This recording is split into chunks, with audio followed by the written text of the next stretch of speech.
Hello guys, in this video I am going to show you how to set the region in the Brussels Airlines application.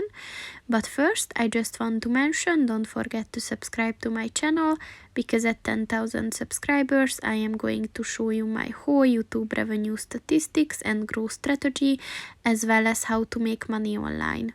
Let's jump into it. First of all, open the application on your phone. And then click on the More button at the bottom of the page on the right. And then click on the Settings button. And in the Settings section, click on the Region button. And here, click on the Region button.